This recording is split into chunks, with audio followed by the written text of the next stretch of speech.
সাত সকালে ট্রেনের ধাক্কায় মৃত্যু হলো এক ধান ব্যবসায়ীর। মঙ্গলবার সকালে ধূপগুড়ির বটতলা রেলগেট সংলগ্ন এলাকায় এই মর্মান্তিক দুর্ঘটনা ঘটে। মৃতের নাম যতীন সরকার, বয়স 65 বছর।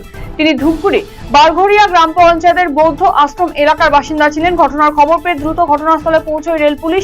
দেহ ময়না তদন্তের জন্য পাঠানো হয় ধূপগুড়ি মহকুমা হাসপাতালে। দুটি পৃথক অভিযানে 8টি আগ্নেয়াস্ত্র এবং 2 রাউন্ড কার্তুজ সহ 4 ব্যক্তিকে গ্রেফতার করল মালদা জেলা পুলিশ। ধৃতদের মালদা জেলা আদালতে পেশ করা হয়েছে। তাদের জিজ্ঞাসাবাদ করে আগ্নেয়াস্ত্রের বিষয়ে জানার চেষ্টা করছে পুলিশ। ফুলবাড়িতে মঙ্গলবার সকালে বড়সড় সড়ক দুর্ঘটনায় গুরুতর জখম হলেন এক তেলবাহী ট্যাঙ্কারের চালক। জানা গিয়েছে, ফুলবাড়ির চেকপোস্ট মোড় এলাকায় চাকা ফেটে যাওয়ায় একটি ট্রেলার রাত থেকেই রাস্তার মাঝখানে দাঁড়িয়েছিল। সকালে শিলিগুড়ি থেকে ফুলবাড়ি গ্রামে একটি তেলবাহী ট্যাঙ্কার নিয়ন্ত্রণ হারিয়ে ট্রেলারের পেছনে সজোরে ধাক্কা মারে।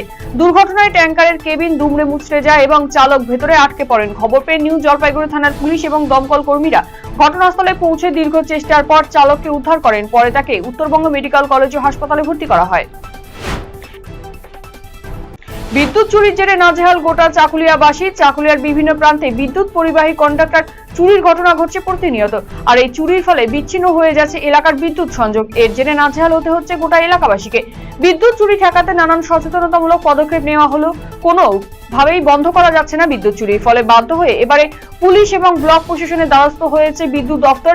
এই ধরনের অনৈতিক কাজ করলে দোষীদের বিরুদ্ধে কঠোর পদক্ষেপ গ্রহণের হুঁশিয়ারি দিয়েছে বিদ্যুৎ দপ্তর। 2021 সালে তৎকালীন তৃণমূল কংগ্রেস সরকারের উদ্যোগে হেমতাবাদ বাসস্ট্যান্ড এলাকায় বসানো হয়েছিল বিশ্ব বাংলার লোগো।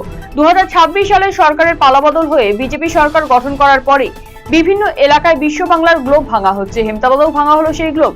পাশাপাশি হেমতাবাদ সদর এলাকার ব্যবসায়ীদের সতর্ক করেন বিডিও বিশ্বজিৎ দত্ত এবং হেমতাবাদ থানার আইসি সুজিত লামা।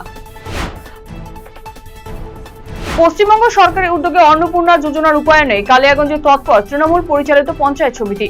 কালিয়াগঞ্জ পৌর শহরের হাসপাতাল পাড়ায় পঞ্চায়েত সমিতির সভাগৃহে অন্নপূর্ণা ফর্ম পূরণ শিবির চালু করা হয়েছে। পাশাপাশি গ্রামীণ এলাকায় বহু বাসিন্দাও বিডিও অফিসে এসে অন্নপূর্ণা যোজনার ফর্ম ফিল আপ করছেন এবং আবেদন জমা দিচ্ছেন। বিডিও বিদ্যুৎ বরণ বিশ্বাসের তত্ত্বাবধানে ফর্ম পূরণের কাজ সাধারণ মানুষকে সহায়তা করছে ব্লক এবং পঞ্চায়েত সমিতির অফিসাররা।